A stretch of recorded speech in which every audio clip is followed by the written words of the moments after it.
DreAllDay.com.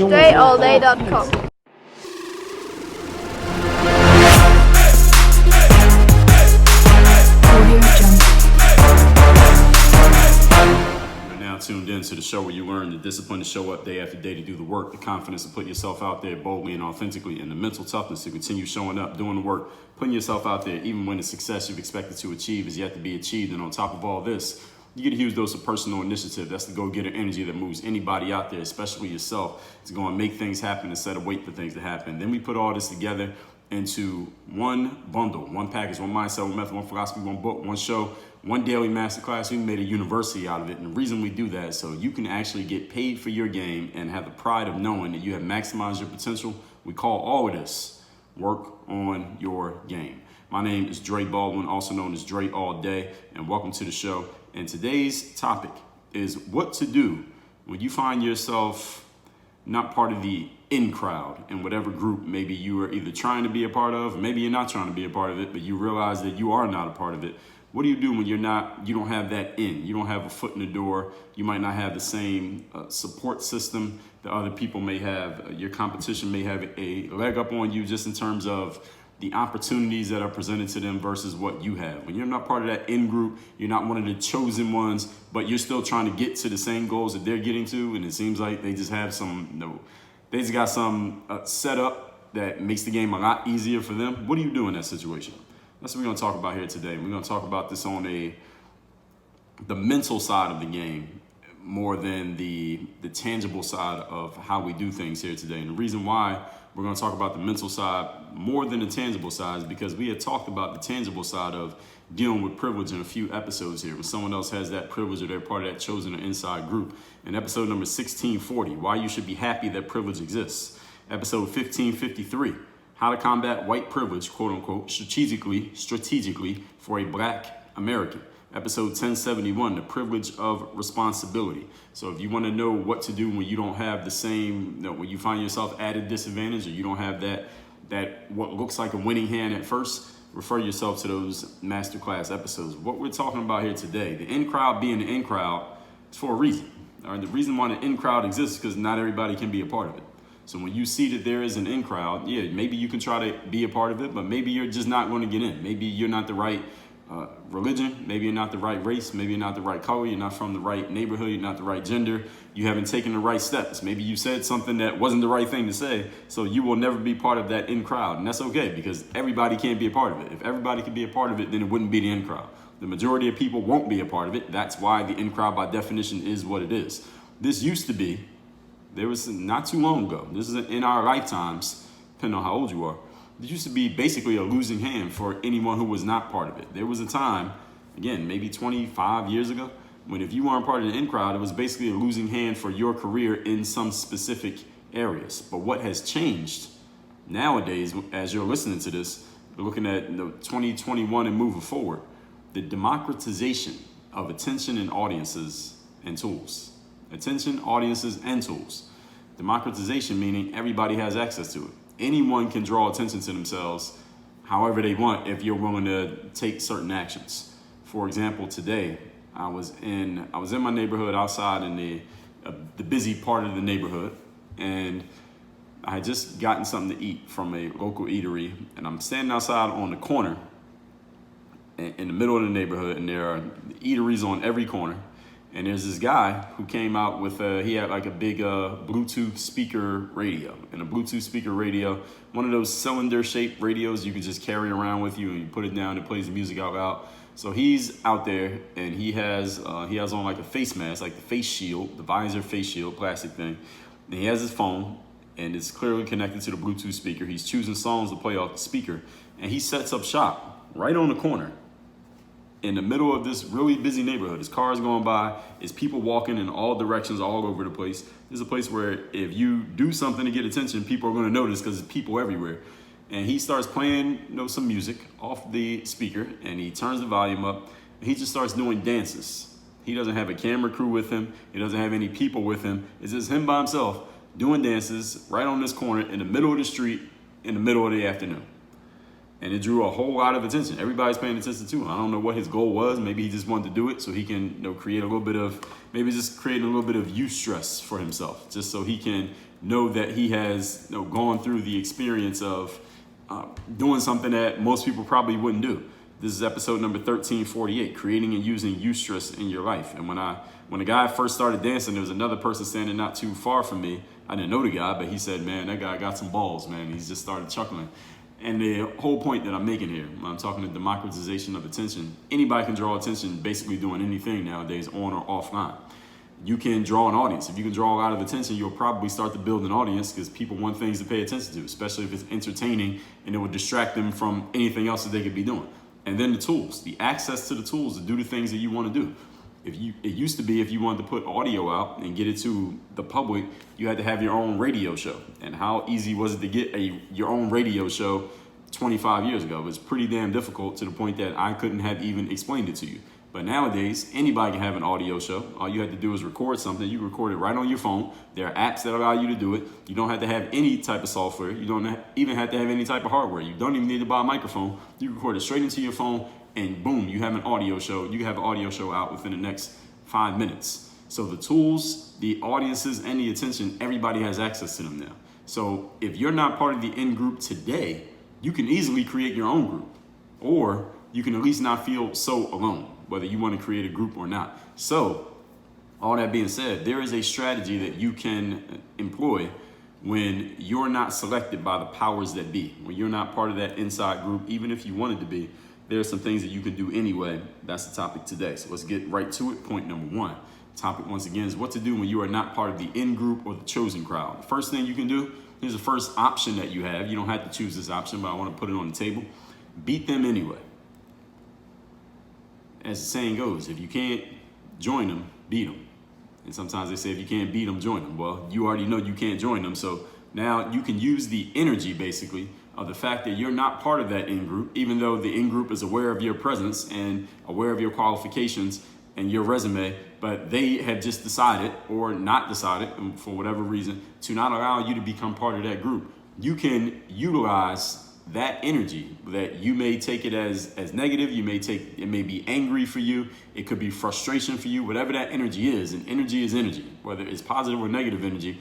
Energy can be utilized. You can take any energy that exists, again, positive or negative, and you can use it for your own purposes. It's a mental tool. It's a mental alchemy. You can use to transform energy, transmute energy into any form that you want to use it in. So this is the beating them anyway. This is the competitive, egotistical, vengeance-driven side of you, depending on how in touch you are with that side of you. Some of us are way more in touch with that side of ourselves than others. I'm the type of person who's definitely in touch with that side of myself. This is the reason why it's the first point of this topic.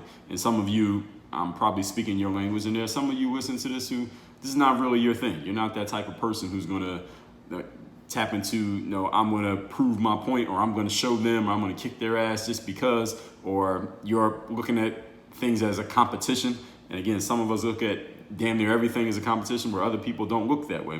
Some people are more angled towards, they default more towards collaboration than competition, and it's completely fine because this is only the first point of the episode, but I got to make sure I put this point on the table. So any of you who are competitive, egotistical, vengeance-driven, I'm betting that I know that this side exists in you. It's just a question of how much are you in touch with and how willing are you to go there. You can use the fact that they, quote unquote, didn't choose you to fuel your work and fuel your performance and revel in defeating them, revel in outdoing them, revel in beating them anyway, despite the fact that they wouldn't let you be part of their group, despite the fact that they had some advantages that you didn't have. When I was in college, as I mentioned, I was off the basketball team. I made up a story in my mind. It wasn't actually a real thing, but I made up a story in my mind that I had to win, quote unquote. There was no competition happening. There was no game. I wasn't even on the team, but I made up a story in my mind that I needed to win by outperforming the players who were still on the team when I wasn't on the team anymore. Even though I was the only person who had made even though it was only one person who had made the call for me to be out of the program. It's not like the whole basketball team got together and said, let's vote Dre off the island. It was one person who was in charge, that's the coach, who said, all right, you're not going to be part of this program anymore. I took that, extrapolated it, and just made up a story in my mind that tapped into my competitiveness, my ego, the things that work for me. Now, you need to know what works for you. If you don't know what works for you, then I would suggest you read the books in the Bulletproof Bundle. That's Mirror Motivation, which you can get for free by going to mirrorofmotivation.com. Then you can get the other three, which is the Super You, the Mental Handbook, and the 100 Mental Game Best Practices. That's all part of the Bulletproof Bundle. When you claim your free copy of the Mirror of Motivation, just check the little box on that form. You can get all 4 books. Again, that is called the Bulletproof Bundle. And that will help you help you examine what are the ways that you really tap into your most focused version, the best version of yourself, and bring the best out of you. And again, it may be off of taking negative energy and turning it into whatever you need. But again, some of you, it may be more turning positive energy. So I'm not telling you that this is the only way to do it. I'm just telling you this is one way to do it. And then you can learn how to craft those stories in your head that will drive you to do what you need to do, even though you're the only person in the world who even knows that that story exists. Point number 2. Today's topic, once again, is what to do when you are not part of the in crowd or the chosen group. Number 2, remember that favors and good luck that in crowd has that you clearly are not getting. They can be products of the in crowd, but understand that those are bonuses to your journey. They are not privileges of the journey. Receiving favors and having a leg up and having a foot in the door, or knowing somebody who knows somebody, anything that can make your job easier, or make you, or cause you to, or allow you rather, to have to do less work to get from where you are to where you want to be. Those are all bonuses to your journey. All right, they are not privileges of the journey. Those are not birthrights. Those are not things that are owed to you. And this is an important point, because we talked about this in the episodes where we talked about not looking at the food on another person's plate, which was episode number 1579. Never look at the food on another man's plate. When you see that someone else has some advantage or some opportunity, or maybe they're related to the right person, they're from the right neighborhood, they're just getting opportunities arbitrarily that you didn't get, they won some type of lottery that they're just getting an advantage that nobody else is getting, or maybe everybody else is getting it and you're the only one who's not getting it. Understand that those advantages and those bonuses and those opportunities, those are bonuses. Those are extras, or those are not things that are owed to you. Some of us, when it comes to certain achievements in our lives, we're just going to have to do all the work. We're going to have to do all the legwork. We're going to have to build it from the ground up. Nobody's going to help us. Nobody's going to offer us anything extra. Nobody's going to do anything that makes the job easier for us. We're going to have to do everything the hard way. We're going to have to do everything the long way. Whereas somebody else, they get all these easy steps that they need to take. And this is something that we talked about recently. When you find yourself in a situation where someone else is getting opportunities that you didn't get, you should actually be happy sometimes. You should be happy that they have that privilege and that you didn't have that privilege, because the fact that you had to do all that extra work just to get to the same point that they got to, you're battle tested.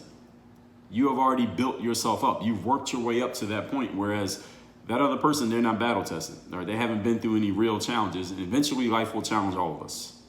So that's the way you can take solace in it. Now, again, like I said in 1579, you're not really looking at the food on other people's plates anyway, so you don't need to concern yourself that much with what's going to happen to or with them. You just need to focus on your journey, and as long as you're doing your work the right way and following the work on your game philosophy and system, you're eventually going to surpass anybody who could possibly be your competition anyway. All you got to do is stay focused on your journey. Now, if you're focused on somebody else's journey, then you're not following the system. But when you have to face those battles to get to the same point, you had to work 10 times harder than somebody else. Good. Yes, good that you had to work 10 times harder than somebody else, simply because now you're stronger than them. All right? You've developed more internal fortitude than them. You have been through the battles that those people haven't been through. I talked about this in episode number 1661 is what I'm referring to. The episode title is You Might Have to Work 10 times harder. All right, be happy that you're battle tested, because there's going to come another battle for both you and those people in the in crowd. And if they're not battle tested and ready for that challenge, they're going to have troubles there. But since you are battle tested and ready for the challenge, it won't be as much trouble for you. So then all of a sudden you're the one in the in crowd. You're the one who's already been challenged, and you've dealt with it already. So don't allow yourself to feel too upset when you notice that you're not receiving privileges that other people are receiving, because that privilege can sometimes, it can be like some bait that a fish sees in the ocean, but they don't realize it is attached to a hook. So yeah, you're getting some free food right now, but you don't understand what's going to happen once you actually bite into that food. It looks like a free meal, but remember that there's no such thing as a free lunch. Right? That's the first rule of economics. It's the first rule of success, period. So when you see someone else getting a free lunch that you're not getting, yeah, in a moment you may feel emotional, you may feel upset that they're getting that free lunch and you're not getting it, but understand the fact that you paid for all your lunches, in the end, you're gonna have the receipts. That's a great extended metaphor that I gave you right there. Stop expecting privileges and bonuses, and you won't be so concerned when you don't get them. And when you do get them, they will feel like what they are, which are bonuses, things that help you along the way, but you're not expecting them and you're not planning for bonuses.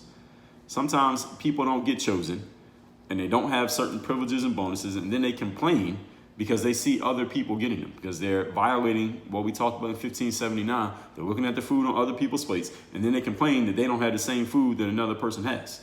All right. Having the same food that someone else has is not your birthright. All right. That is not owed to you. Favors are extra, ladies and gentlemen. Point number 3. Today's topic, once again, is what to do when you are not part of the in crowd or the chosen group. Remember that there are many other people out there who are also not part of the in crowd. You are not the only one who's not part of the in crowd. Maybe it feels like that because that's all you see, but there are plenty of other people who are also not in the in crowd. They're also not receiving any special privileges the same way that you're not, and supporting and riding with you. Identifying with you as a person who isn't part of that in crowd, but is decided and determined to make it anyway.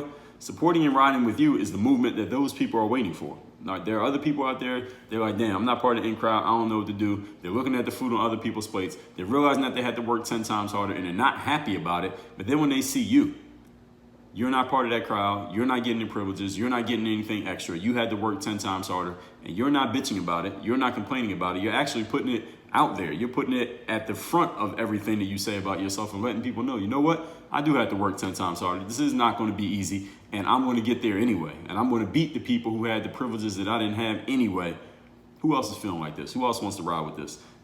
You can lead that movement. You can be the leader of that group because they're looking. There are people out there who are looking for someone else who is in the same shoes that they're in, or at least who was in the shoes that they used to be in.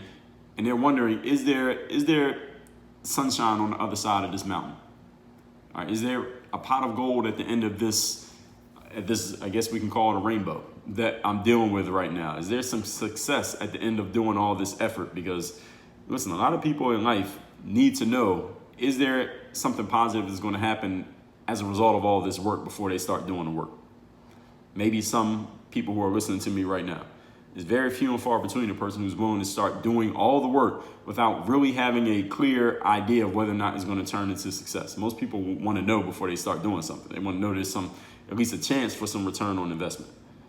So you can be the representative of that chance for return on investment. You can be the proof of that return on investment by showing people, yeah, I wasn't in the in crowd, I didn't have the bonuses, but this is what I did, this is how I got there. Who wants to come on this journey with me? All right, those will be your audience. Those will be your followers. Those will be your tribe, the people who come with you. Supporting and riding with you and coming along with you is the movement that they're looking for. You are their leader. Being on what appears to be the, quote, outside, close quote, may be your best asset, believe it or not. It also affords you the privilege of taking risks that those on the inside can't take, because the people on the inside, the people in the in group, there are certain risks that they can't take, certain things that they can't say, certain actions that they can't do, simply because they have to conform to the norms of the group that they're a part of, just to maintain their membership. They can't do some of the things that you're going to do. You can take some chances that they can't take. You can say some stuff that they can't say. So now you actually have more freedom than they have, because being a part of that group, there's a membership fee that comes with being part of any in-group, is that you have to conform to the norms of the in-group. You have to do what the group expects of you. And if you start violating what the group expects, you will find yourself on the outside of that group. This applies to all groups in any area of life. You got to be willing to break those rules. And if you're not willing to break those rules and do something different, then, well, if you are willing to break those rules and do something different and you actually act on it, you're probably going to be an outsider. But again, the outsiders have more freedom than the insiders have. An example is a gentleman who changed his name is slipping my mind as I'm thinking about it right now, but the high jump, and I'm forgetting his name, but it'll come to me in a minute. When people used to do high jump in track and field, they would just try to jump straight up over the bar, and they would just see how high they could go.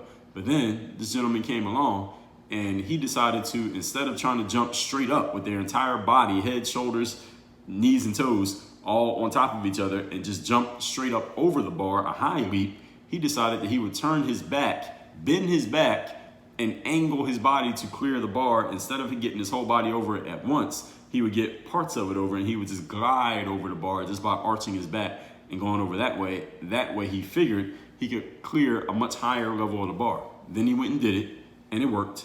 And all of a sudden now everybody uses that way of jumping over a high bar.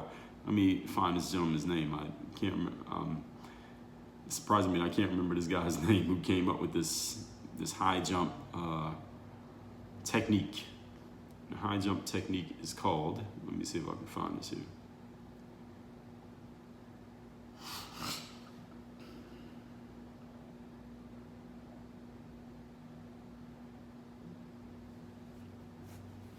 The gentleman's name was Dick Fosbury. The Fosbury flop is what they called it. He's the one who used this.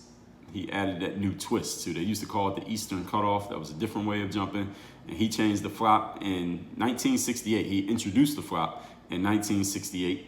And now that's what everybody does. So when you watch people do the high jump and they approach the bar at an angle and then they jump like back, they're facing up towards the sky and their back is down towards the ground. They angle themselves and flop over the bar. He's the one who introduced that. He was not part of the in crowd of doing a normal way of jumping. Every other person trained a different way, jumping straight up vertically over the bar. But now he introduced a new way. He was able to take a risk that those other jumpers probably wouldn't even have thought of taking because their trainers weren't teaching them how to do that. The trainers were teaching them how to maximize a different way of doing things. So you give yourself some new opportunities just by being part of that out crowd, so to speak. All that being said, let's recap today's class, which is what to do when you are not part of the in group or the chosen crowd. And understand that the chosen crowd is what it is for a reason, because not everybody can be a part of it. It used to mean basically a losing hand for everybody, but now things have been democratized. Attention, audiences, and tools. If you're not part of the in group, you can create your own group. How do you do that? Number one, your first option is you just beat them anyway. You can't join them, beat them. This is the competitive, egotistical, vengeance side of you. I know it exists. Again, you may be more or less in touch with it than somebody like myself or others, but understand you can craft a story in your mind that fuels you, that drives you. Let me beat these people simply because they have advantages I don't have. You can use that as your motivation. Number two, remember that favors and good luck, which can be products of being in the crowd, are bonuses to your journey. They are not privileges. They are not birthrights. Receiving favor is extra. Stop expecting it, and you won't be disappointed when you don't get it. Number three, remember that there are many other people out there who are also not part of the in crowd. You, by having the mental toughness of deciding that I'm going to do my thing anyway, even though I may have to work 10 times harder, you can be the leader of that movement. And there are a lot more people on the outside than there are on the inside. So understand, you shouldn't even feel disadvantaged when you're not part of the in crowd, because there's actually a lot more opportunity on the outside because you don't have to conform to the norms of the group. You don't have to fit anybody else's description or expectation of you because nobody's expecting anything of you anyway. You're on the outside looking in. You can create your own group. And all the people who are also on the outside they may not know about each other, they'll start to congregate around your movement and what you're doing. If you're ready to learn how to take your being, which we talked about here today, and update that being to where you're being that version of yourself when you look in the mirror, you not only inspire yourself, but you're able to inspire other people and then translate that to actions and a strategy, and then put yourself out there to the world so that you start getting the return on investment that you deserve for your game and your mentality and your approach and your work. Join us at Work On Your Game University at workonyourgameuniversity.com. Work on your game. Dre all day.